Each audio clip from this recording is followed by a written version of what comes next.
Hey guys, how are you? Graham here. Well, I am still on tour in Ireland. Been here on a missions trip with the team. My team has gone back home and I have an extra 2 days here. Just taking some time to think and pray. We've had a great time here visiting some old friends and new friends, just trying to be a blessing and encouragement to different churches. One of the new things we did here was put on a resource day in the town of Armagh, and we had such an incredible day.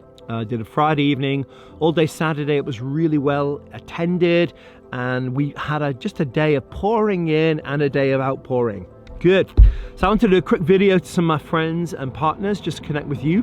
Thank you again to everybody who supports us on a monthly basis, for those who supported and sent us here to Ireland. There's been real fruit for the time we spent here, and I thank you, and I believe the Lord does, for being part of our support team. Yeah.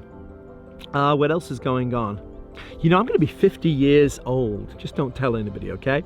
This fall. And I believe the Lord's really challenging me this summer to, it's not so much I'm taking time off, but just to back away from some things. I usually get a time when my family's in France, where I'm alone for a few weeks. And I'm really going to be praying. I'm stepping into my Jubilee year. And I'm really looking forward to that. I believe the Lord spoke to me this morning about just a season of resource. I'm praying about how I can leverage what I do well, how I can be the best version of me, and I want you to be the best version of you. And I have some great things that I believe the Lord's told me to do in this season, about writing books, pressing into media, social media, about rather than, I was once in a phase where I'd travel and I'd visit, 25 churches in 3 weeks. And I'm moving more to a resource model where I can come into an area and have lots of different people come and spend one period of time touching many, many, many people. So some more things on that soon, but I'd value your prayers on that as well. I want to be exactly where God's put me, doing the things He's called me to do, not simply running around spinning plates. And I know many of you have that same journey, that same season. At times I've learned we need to back off some things for a while and just learn what it means to inquire of the Lord. It means more than to ask a question. To inquire of the Lord means to ask God for the questions to even ask. It means to ask God for the frames of reference. It means at times to come and say, Lord, I could decide a bunch of things here, but I want you to really look at the foundational, the undergirding presumptions, the foundations of what I'm even building on. I think we can ask God questions and He'll answer them like that. But some things God wants to say to us, He'll say over weeks and months, or maybe even years. And I'd encourage you, if you're in one of those seasons, to learn to walk before God, learn to hold something lightly in a way before God so He can shift and turn it, and learn to journal, learn to write down those things and keep coming back. I know God can give us all of His plans in one point like that.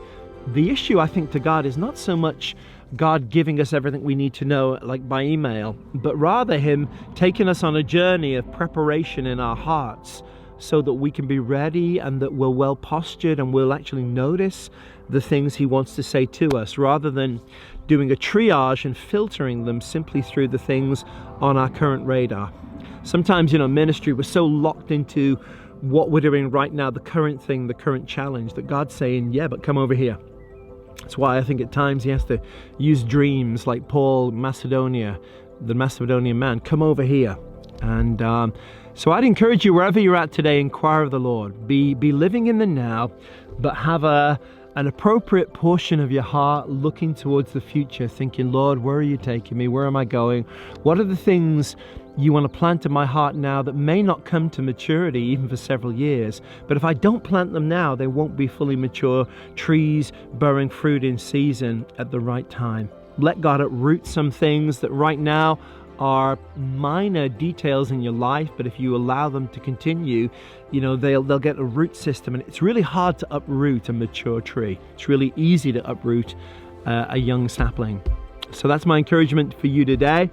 Again, guys, thanks for being part of my family, church family. I've got friends all over the world. Thanks for those who pray. Sometimes it's those who send an email saying, hey, I'm praying for you. Thanks for those who support us financially, those who go with us, and those who send us. We love you, appreciate you. Hey, a few practicals as well. I'll be starting a school of ministry aimed at releasing people into ordination level ministry in September, the fall, autumn. I prefer autumn than the fall, I think. Yeah. Jesus came to rescue us from the fall. So I'll be starting that in September and have some details on my website, gjm.org, shortly. Hey, I'm working at building up some social media channels as well. Particular one I'm working on right now is YouTube. I know many people watch YouTube occasionally, but you know, you can create an account, you can subscribe, and that way you'll automatically get new messages. So if you're watching this and there is a subscribe button either on YouTube or on my own website, I'd really appreciate it if you'd subscribe, if you give it a thumbs up, make a comment, and if you'd share it with others. That would really help us get the word out to people. Good. Well, it's a beautiful sunny day here in Ireland. I'm sitting by a lake. How good is that? And just wishing you top of the morning wherever you're at, and hoping to see and connect with you guys soon. Bye for now.